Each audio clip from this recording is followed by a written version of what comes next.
Hello, hello. This is Charles Douglas, Common Power's Executive Director. And I'm Binh Truong, Common Powers Fieldwork Senior Program Manager. And this is the With CP podcast, the podcast where you get to come with CP as we do this work towards a more just and inclusive democracy. If you're new to Common Power or this podcast, um, welcome, first of all.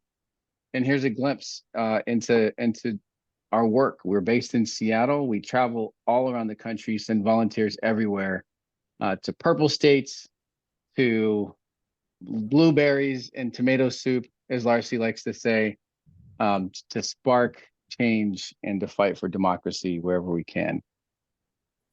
Yeah. And in this podcast episode in particular, we're going to be talking about Action Academy, our youth pipeline program, and the annual Cruise retreat that just happened in Seattle. We're joined by our special guest today, Larcy Douglas. Do you mind introducing yourself?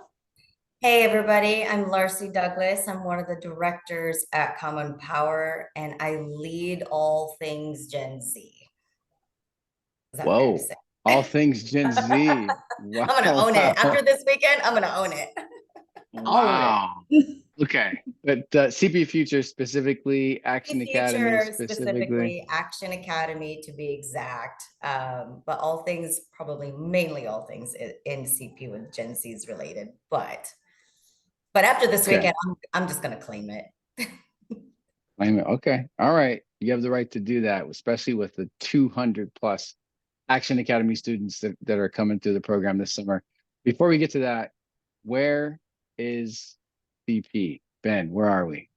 We are actually in Seattle. As rare as that is this year, we are actually in Seattle. And it's not just us that's in Seattle. The crew leads were in Seattle.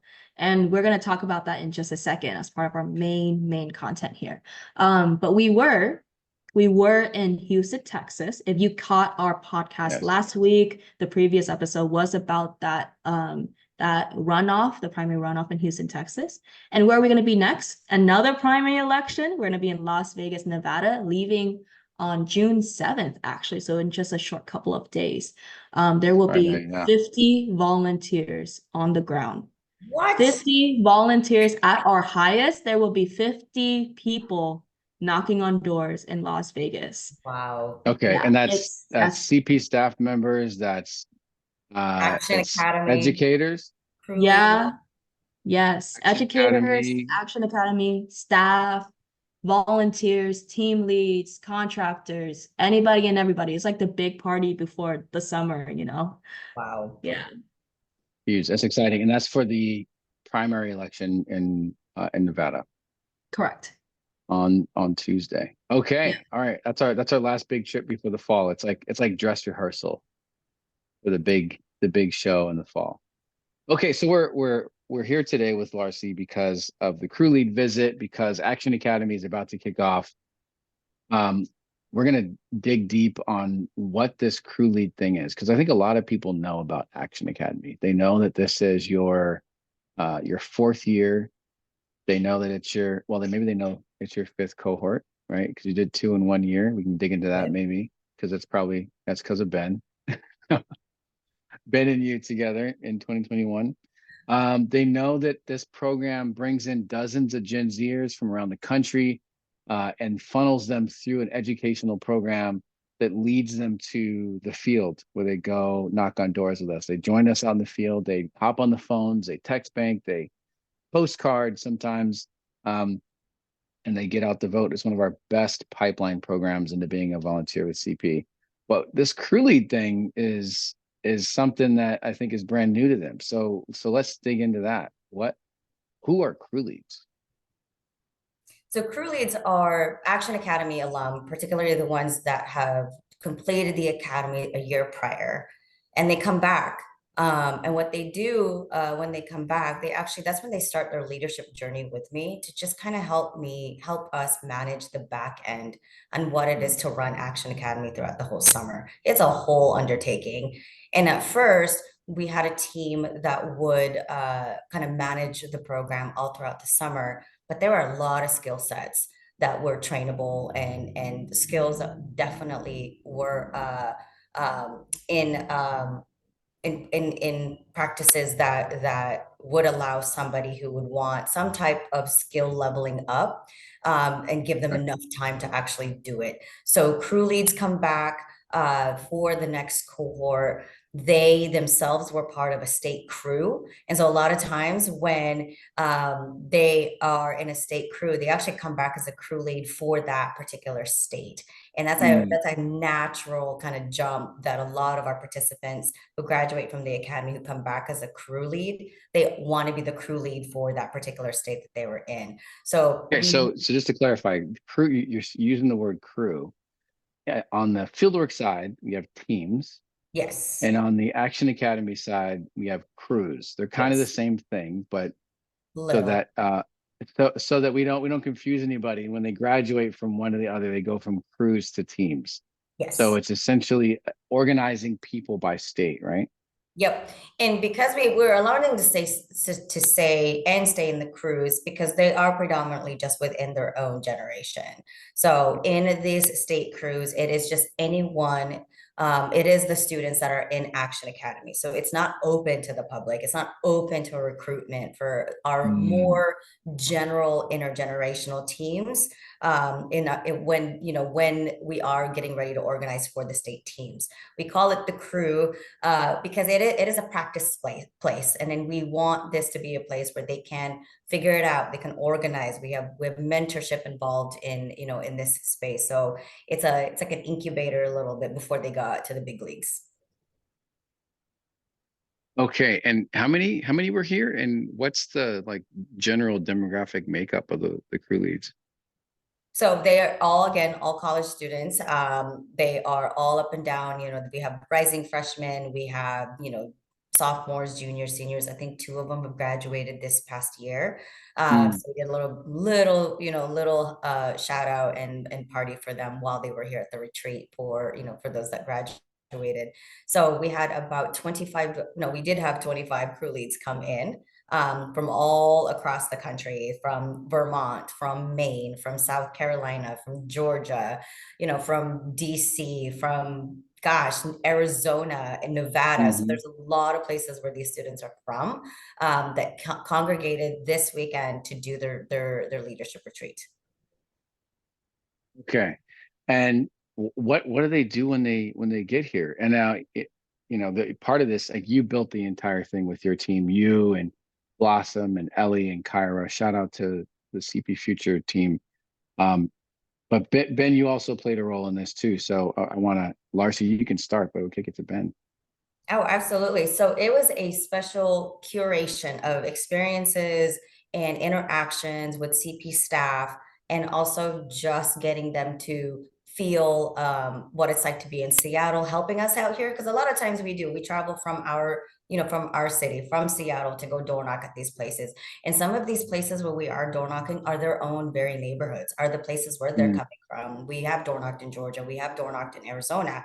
So it's really cool that they come to Seattle and they kind of help us too. So a lot of times when we're putting these retreats together, we always try to find some activity where it's around voter engagement. Are we doing voter registration?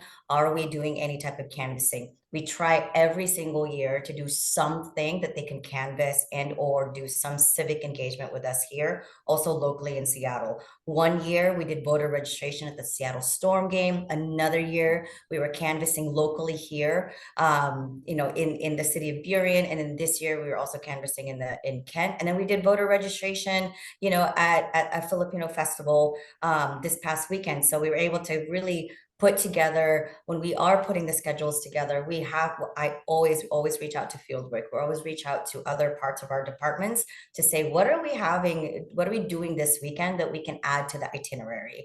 I don't want them to be completely siloed just in our team. It's really Mhm. important that they go and experience the other departments and meet other people in person, because a lot of times they're going to see them in the field too. Okay, so they come here, they're doing a bunch of professional skill building. They're in their separate certain committees. They get to live in their region Airbnb. homes, their region Airbnbs with their Yes. leadership kind of their kind of circles. This is 2024. It's a huge Yep. presidential year. Yep. And so you plugged them in with fieldwork, and Yep. Ben, you took over for a part of this time, right? Yeah, because like it was such an explicit message this time around that like their end goal is to, lead volunteers, is to be leaders themselves out in the field, not just like of volunteers that are of their peers, so like other Action Academy cohort coming in through the summer, but also volunteers that are older, different, from all over CP. So we really are priming them to step into that role.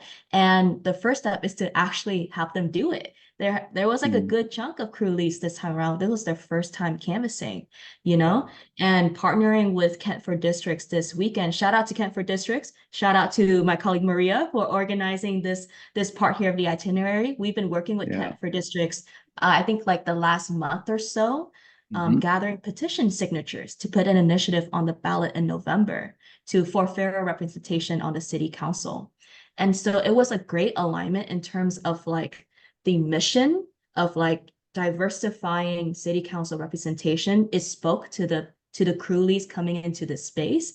It spoke to like what they wanted to do in their own homes. Like a lot of them talked about this is giving them hope for like what they can take back to their own cities and like their own counties, right? And it was also an excellent first step into actual canvassing with their teams, with their peers and their crews. We got some reflections, right, out of that too. Like it was intimidating, maybe scary at first, but understanding how to do it right and how to support each other through it. I think that's what they're going to take with them to support their crews in the fall. Um, Well, also Great. before we yeah, totally got that started, we had a little mini fashion show. So every Airbnb with their region had to come up with their best canvas fit. And I was seeing some of the TikToks that they were, creating about like, oh, this is what I have, this is what I have. And I was like, okay, whatever. However you guys interpret this.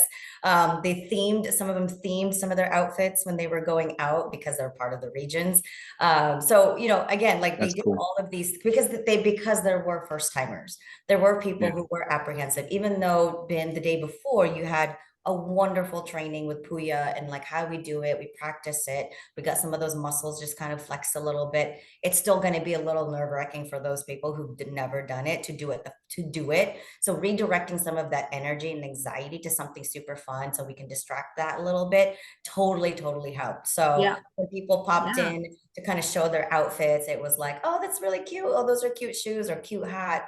It helps to distract from that anxiety. And I think and people really did appreciate that, like the fun that we put in between those other kind of workshop events really, really helped. Yeah, and also like shout out to our volunteers for coming in, Yes, yes. like I think So yeah, incorporating yeah.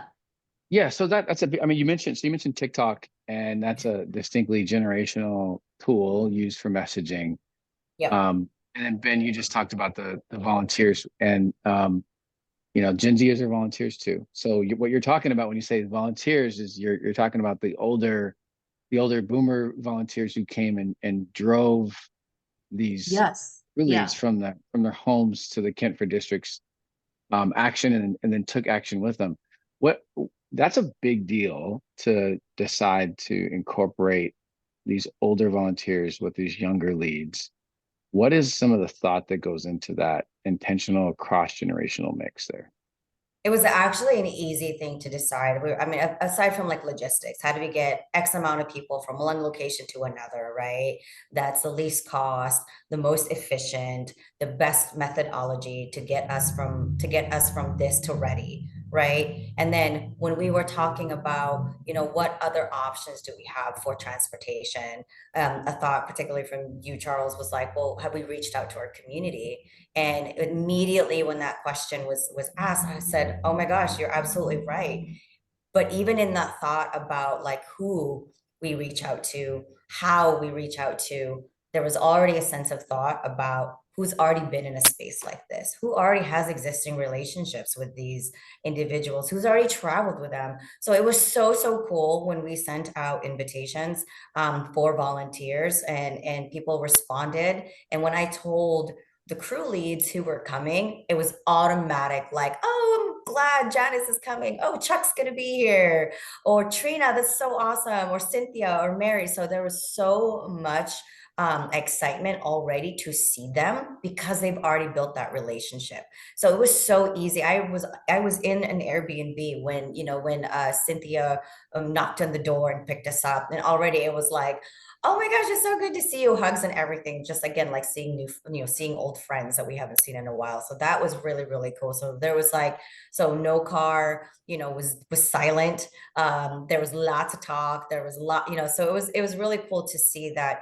One, the community responded enthusiastically, and then two, they stayed with us the bulk of the day. And the fact that they are able to see, their friends and their community outside of the fieldwork space when we're out there in other states, but we get to see each other here in Seattle.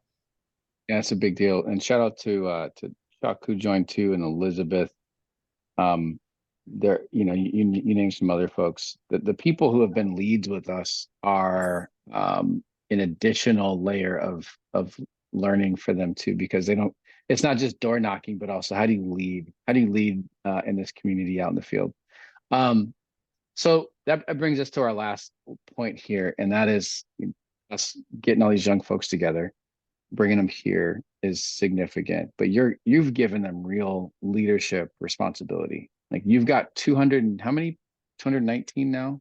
219, and we're still accepting Okay, applications because we were at the festival yesterday and that's the right. crew leads, were registering, Still recruiting folks. people. And then all of Yeah, a sudden yeah, they met a bunch of other college students and they were of like, what are course. you guys doing here? And then Yeah, we had to yeah. reopen the application. So So you've got 200 and 200 plus 220 plus students that you've got to manage, yep. and these crew leads are where you're doing that. And in order to get that done, you are trusting them with Yes.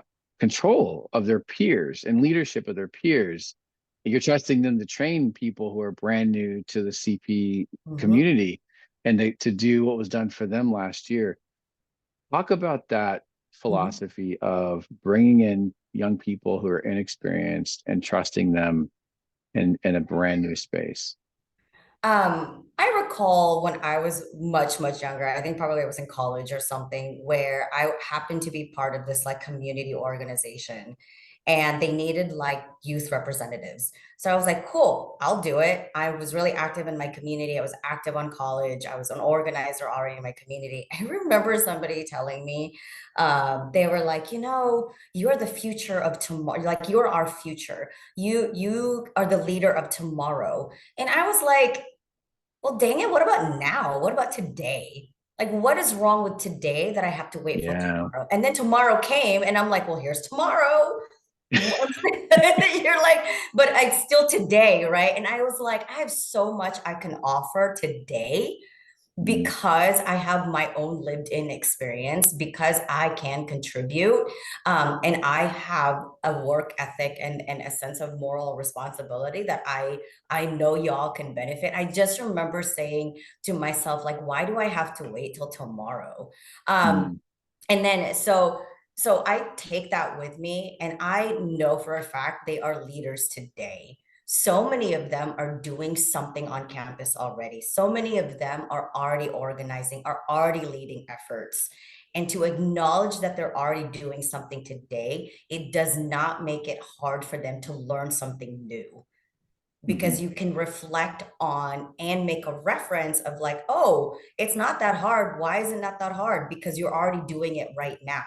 And so to get them to understand that there's no distance, the distance between them not knowing something or what they think they don't know is very, very short, but you have to help them navigate to find those reference points, right?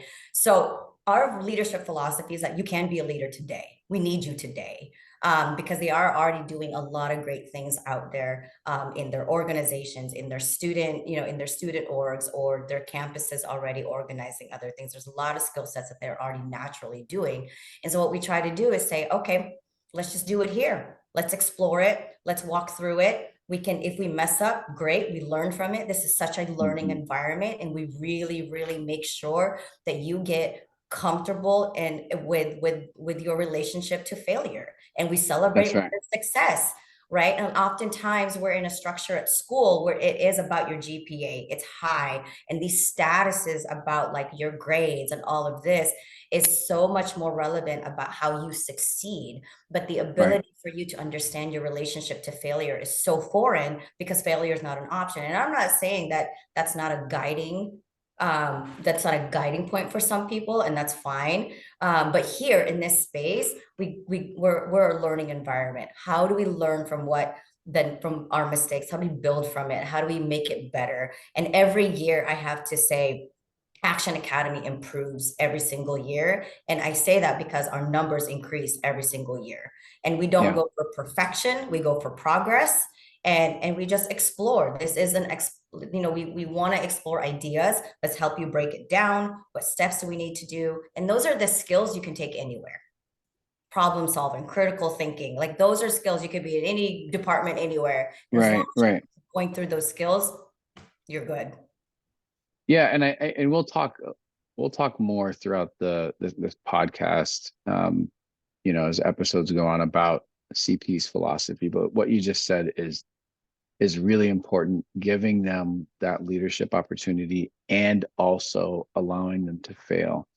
That is a huge distinction here. And I know Ben is probably chomping at the bit. We're not going to go deep on it today. In future podcasts, we will. But this is a place where we actually encourage you to try, and it's okay for you to fail. And the getting back up part is the thing that we teach. We teach it in Action Academy, and we teach it out in the field. And failure is not something to be afraid of. It's actually evidence of growth and development here at CP. Okay, so if people are listening to this and they are super excited about these dozens of Action Academy students and super excited about these crew leads, and they want to do something, what can they do, Ben? What can they do? You can help us sponsor one of these beautiful, beautiful people out to make a difference, y'all. You can actually sponsor someone to take fieldwork with us. So it costs about $3,000 to sponsor an Action Academy student to the field. And if you go to our donate page on our website, do remember that we are a lot of different entities. So please make your donation to the C4, the 501c4. And there's more information there. But all of our students, when they go out into the field, they're not paying a single dime. They're not. That's because we know that for them to be out with us and to take action, they can't if they have to pay for themselves. If they had to pay for themselves, they wouldn't be here. And that's why you haven't seen them before, because they couldn't afford it. Yeah, and that's also how you get such a diverse range of them coming in and doing this work. That's how you get people who don't feel like they belong in politics to actually take a chance with us and enter into this work. Is you've got to help them financially. Okay, all right, that's the call to action. Go to commonpower.org. Donate button is the top right corner. There's another one right at the bottom down there. It's all over the place these days. Okay, question from the community. We actually got a good question from one of the crew leads. Yeah, I can ask it if you want to answer it. Go ahead. Yeah. Okay, so shout out to Mandy. Mandy, this is your question right here. If you're listening, it is, would you have changed any of the core values of CP if you could travel back? Yeah, that's a good, like back to the beginning of CP? Not specific. Not specific. Okay, not specific. If you could travel back. I think we're talking about this right now, actually, as we kind of reform these things, but it's not about changing the existing ones, it's about adding, because what's not there, and like the 3 M's, as we call them, or any of the ones that have to deal with specific departments, is there's not an explicit call out about voting. There's like supporting democracy, right? A just and inclusive democracy, but not voting specifically. And there's also not a call out to volunteering. The voting and volunteering are two words that are not in our original principles. And I think is because we thought they were implied. What do you think about that, Larcy? You were there in 2019. 2019. Yeah, I agree with that. I also would say I wouldn't change it. I love the fact that it still is what it is, but we're officially now living it out. I think that we had this principle because it was a place that like we birthed also from the potential of having, not the potential, but just our own leadership development as we were rising into our leadership, skin. And I remember having this conversation with you, a while back, and I said, you know what? I'm actually just really proud of us that we're truly living it. Now, we may add a word here or there or be more specific about a certain principle because we know now, after living in it, what it really boiled down to. So we have more clarity around what those principles are than before. But I love the fact that at the end of the day, we're finally living it. And we just now have more clarity around what the language is more. But I don't think we deviated from what that core principle is. Totally agree. Okay. In our last segment, one thing. What's our one thing, Ben? One thing this week. Okay. It's like technically first thing, but it's a one thing. What is the first thing you do after returning home from a CP trip? And I think I can start here because it's actually very simple. I get home and I check my plants. I like open up my screen door. Actually, it's more than one thing, but I open up my screen door and then I check my plants because I need to aerate my apartment and also make sure that the living things here are in fact living. So that's what I Two do. things.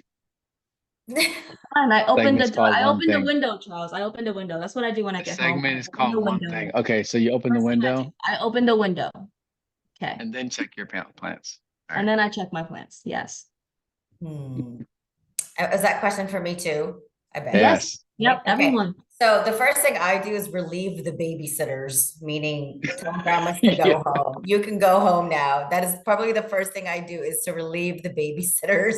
So grandmas watches September and the kids if we're both gone. But definitely relieving the person who has to caregive for the children while we're gone. So that's one. And then the other one is also go check on the dogs. All the living things. So I agree with you, Ben. We check on all the living things. See, Yeah, it's two things. It's two things. it's two things. Fine. The first thing I do is I beg for a hug from September, who sometimes pretends like she doesn't know who we are when we walk in, depending on how long we've been gone. True. And the second thing I do is go try to find my sons, who are grown men who live upstairs, and try to pry them away from their keyboards / beds / phones and remind them that I'm their father. And give them a big old hug, tell them I love them, and put them in a headlock and drag them downstairs so they can say hi to them. Yeah, we usually That's have our dinner. We two do things. have then we'd have dinner with them and everything. So we do bring the family together. That's three things. Oh my So goodness. No, okay, this so is just like, a whole but- process. It's a whole process now. Okay. It is a process because it's a walking thing. So but all in all, we check on all living things. That's right. That's right. Okay. Well, thanks everybody for tuning in.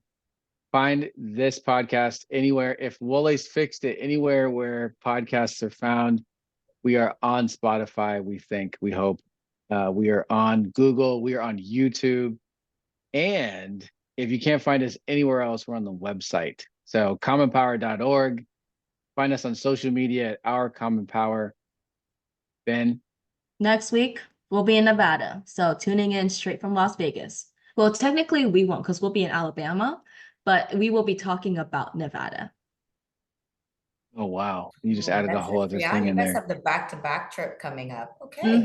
It's bad. Tis the Okay. season. Tis the season. All right, y'all. All right. Thanks, everybody. Bye. Bye.